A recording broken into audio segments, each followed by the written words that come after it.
ತಮಿಳುನಾಡು ವಿಧಾನಸಭಾ ಚುನಾವಣೆಯಲ್ಲಿ ಚೊಚ್ಚಲ ಪ್ರಯತ್ನದಲ್ಲೇ ಭರ್ಜರಿ ಜಯ ದಾಖಲಿಸಿರುವ ನಟ ವಿಜಯ್ ಅವರ ತಮಿಳುಗ ವೆಟ್ರಿ ಕಳಗಂ ಅಧಿಕಾರದ ಗದ್ದುಗೆ ಏರೋಕೆ ಕೊನೆಯ ಹಂತದ ಕಾನೂನು ಮತ್ತು ಸಂಖ್ಯಾಬಲದ ಹೋರಾಟ ನಡೆಯುತ್ತಿದೆ.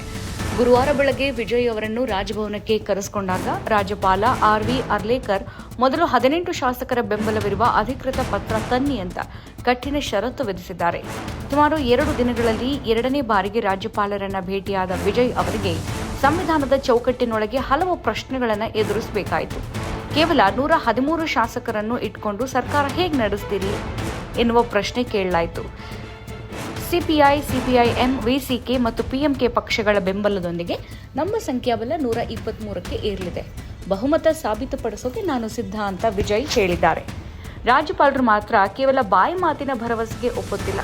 ಮೇಜಿನ ಮೇಲೆ ಭೌತಿಕವಾಗಿ ಬೆಂಬಲ ಪತ್ರಗಳಿಲ್ಲದ ಹೊರತು ಪ್ರಮಾಣ ವಚನಕ್ಕೆ ಅವಕಾಶ ನೀಡುವುದಿಲ್ಲ ಅಂತ ಅರ್ಲೇಕರ್ ಪಟ್ಟು ಹಿಡಿದಿದ್ದಾರೆ.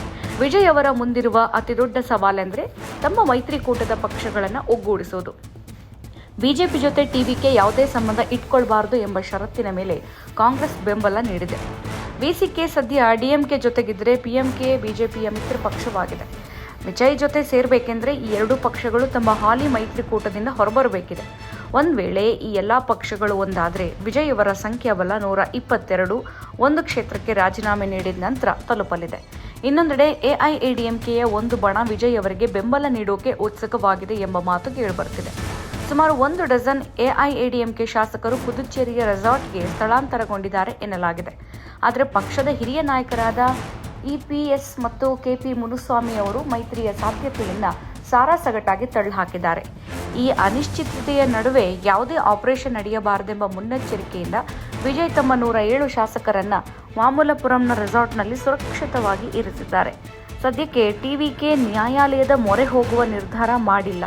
ಬದಲಾಗಿ ರಾಜಕೀಯವಾಗಿ ಸಂಖ್ಯಾಬಲ ಸಾಬೀತುಪಡಿಸೋಕೆ ಪ್ರಯತ್ನಿಸುತ್ತಿದೆ. ಒಂದು ವೇಳೆ ವಿಜಯ್ ಅವರಿಗೆ ಮೈತ್ರಿಕೂಟವನ್ನು ಭದ್ರಪಡಿಸಲು ಸಾಧ್ಯವಾಗದಿದ್ದರೆ ರಾಜ್ಯಪಾಲರು ಅನಿವಾರ್ಯವಾಗಿ ವಿಧಾನಸಭೆಯನ್ನು ಅಮಾನತುಗೊಳಿಸಿ ರಾಷ್ಟ್ರಪತಿ ಆಳ್ವಿಕೆಗೆ ಶಿಫಾರಸು ಮಾಡಬಹುದು.